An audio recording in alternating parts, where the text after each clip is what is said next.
नमस्कार, स्वागत है आप सभी का इस नए वीडियो में। तो हर घर पाठशाला और जियो टीवी की इस नवीनतम पहल में आपका हार्दिक स्वागत है।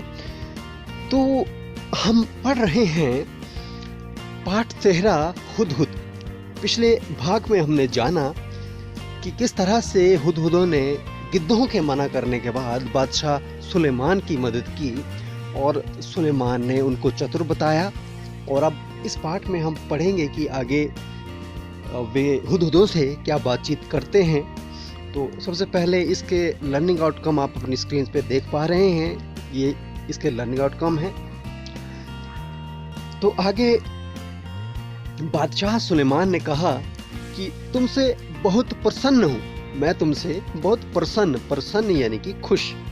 ये शब्द है प्रसन्न का मतलब खुश हूँ, मैं तुमसे बहुत खुश हूँ। मैं तुम्हारी कोई इच्छा पूरी करूंगा। इच्छा है, इच्छा मतलब तो चाहत, कोई चीज चाहना, कोई चीज चाहने की मनोकामना जो बोल सकते हैं हम उसको। मैं तुम्हारी कोई इच्छा पूरी करूंगा। बताओ तुम्हारी क्या इच्छा है, क्या तुम चाहते हो? मुखिया ने कहा, महाराज मैं अपने सभी साथियों से सलाह करने के बाद अपनी इच्छा बताऊंगा।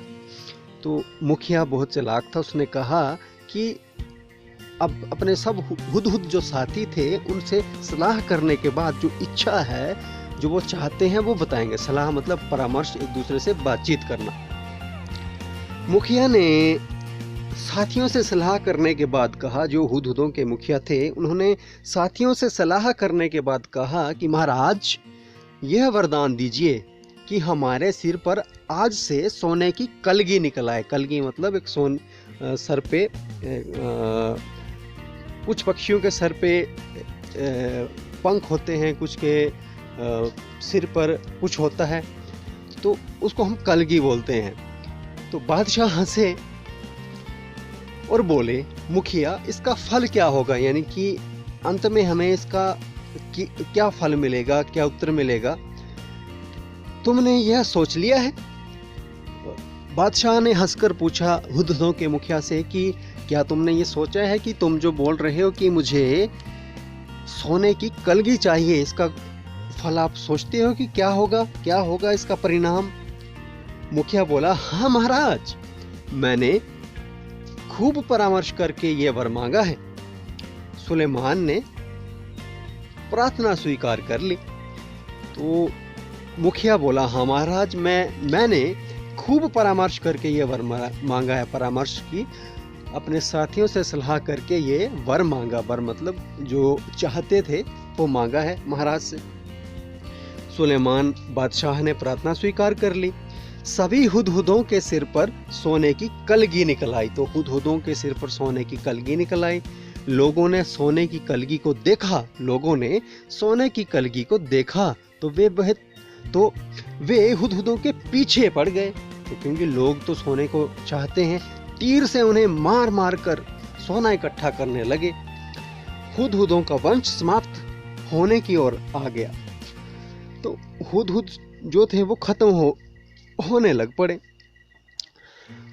तब मुखिया घबरा कर, जो उनका मुखिया था हुदहुदों का, वो डर कर, घबरा कर, परेशान होकर बादशाह सुलेमान के पास पहुंचा और बोला, इस सोने की कलगी के कारण तो हमारा वंश ही समाप्त हो जाएगा।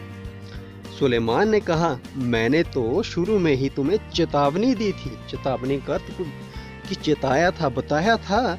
खैर जाओ, रहने दो। आज से तुम्हारे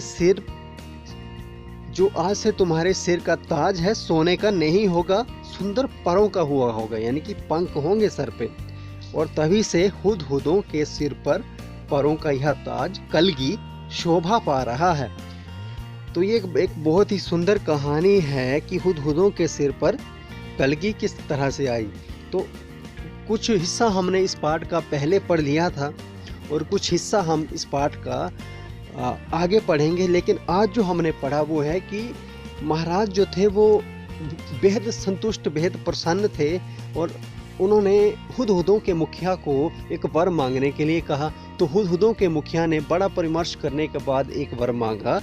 वर यह मांगा कि आप हमारे सिर पर सोने की कलगी लगा दें, या फिर हमारे जो सिर है उस पे सोने की कलगी आ जाए। तो महाराज ने ये बात मान ली, बादशाह सुलेमान ये बात मान गए।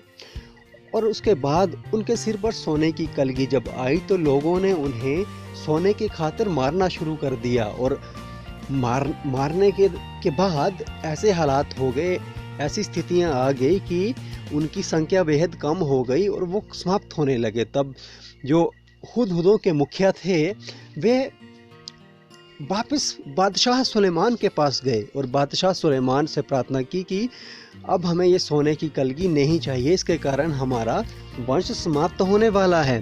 तो बादशाह ने उन्हें फिर बाद में सोने की कलगी की जगह ये जो दूसरी कलगी थी, परों की कलगी या परों का ताज, वो दिया। और तब से लेके अब तक वो सोने की कलगी के स्थान पे ये परों की कलगी या पंखों की कलगी हुदहुदों के सिर पे है। तो आज हमने यही पृष्ठ पढ़ा, पृष्ठ संख्या 107। आप अपनी किताब पर भी पढ़ सकते हैं। और आज हम इस पृष्ठ को पढ़ने के बाद इससे जुड़े कुछ प्रश्नों की ओर चलेंगे जो कार्यपत्रक में हैं। तो निम्नलिखित पर्यायवाची शब्द लिखकर वाक्य निर्माण करो। तो प्रसन्न का पर्यायवाची है वो होता है खुश, कि आज मैं बहुत खुश हूँ। वाक्य निर्माण हो गया। इच्छा होती है चाहत, आकांक्षा। मेरी चाहत ये है, मेरी आकांक्षा ये है कि मैं बहुत बड़ा अफसर बनूं। सलाह परामर्श करना, मैं परामर्श करके बताऊंगा कि मैं क्या चाहता हूँ। समाप्त होता है खत्म हो जाना, अंत हो जाना। मैच समाप्त हो गया या मैच अंत हो गया। फल होता परिणाम, तुम्हारा परीक्षा परिणाम कैसा रहा। तो ये वाक्य इस तरह से हुआ। और आप किसी अन्य प्रकार से भी वाक्य का निर्माण कर सकते हैं जो आप चाहते हैं उस तरह से। नीचे कुछ पक्षियों के नाम लिखे गए हैं। कलगी वाले पक्षियों के नाम के ऊपर वृत्त और बिना कलगी वाले पक्षियों के नाम पे त्रिभुज बनाएं। तो यहाँ पे मोर है, तो मोर कलगी वाला है इसलिए इनके ऊपर वृत्त लगेगा। तोता बिना कलगी वाला है तो ये त्रिभुज लगेगा। चिड़िया जो है वो भी बिना कलगी वाली है तो त्रिभुज। और बुलबुल भी बिना कलगी वाली है, नहीं बुलबुल की कलगी होती है इसलिए इनका वृत्त बनेगा। हुदहुद की भी कलगी होती है, मोनाल की भी कलगी होती है और शुतुरमुर्ग का आप पता कर लें। तो ये जो पक्षी हैं इनमें से मोर, बुलबुल, हुदहुद, मोनाल ये कलगी वाले पक्षी हैं और शुतुरमुर्ग का भी आप पता कर लें। अब आगे है, हुदहुदों के मुखिया ने अपने साथियों से सलाह करने की बात की थी। जो हुदहुदों के मुखिया ने अपने साथियों से सलाह करने की बात की थी, क्या आपने किसी विषय पर किसी के साथ सलाह की है? सलाह करने का अर्थ होता है किसी के साथ परामर्श करना, बातचीत करना, किसी विषय पर बातचीत करना। तो मुझे लगता है आपने मैच खेलने के दौरान या किसी खेल खेलने के दौरान अपने साथियों के साथ परामर्श किया होगा कि हम किस तरह से ये खेल खेलेंगे, या फिर आपने अपने माता पिता के साथ भी परामर्श किया हो कि हम आज मेले को जाएंगे तो कौन से कपड़े पहनेंगे। शायद अपने घर में ये भी परामर्श किया हो, ये भी सलाह की हो कि आज हम खाने के लिए क्या बनाएंगे। तो आपने विभिन्न चीज़ों के ऊपर परामर्श किया हो। तो ये जो कार्यपत्रक है वो यहीं पे समाप्त है। आप अपने हिसाब से इसका उत्तर लिख सकते हैं। तो आज हमने इस वीडियो में जो है वो पृष्ठ संख्या 107 को पढ़ा, उसको विस्तार से जाना और उसके बाद हमने सीखा कुछ प्रश्न उस पृष्ठ से जुड़े हुए जो हमने कार्यपत्रक पर किए। पर्यायवाची शब्दों के प्रश्न थे वे, उसके बाद कलगी और बिना कलगी वाले जो पक्षी थे उनके बारे में हमने जाना, और उसके बाद हमने कार्यपत्रक में जाना कि परामर्श क्या होता है। परामर्श का अर्थ है सलाह। तो ये हमने 2 भाग हमारे समाप्त हो गए हैं। आने वाले भागों में भी हम पढ़ेंगे कि किस तरह से आगे ये कहानी बढ़ी। हुदहुद के बारे में ज़्यादा जानकारी हम लेंगे।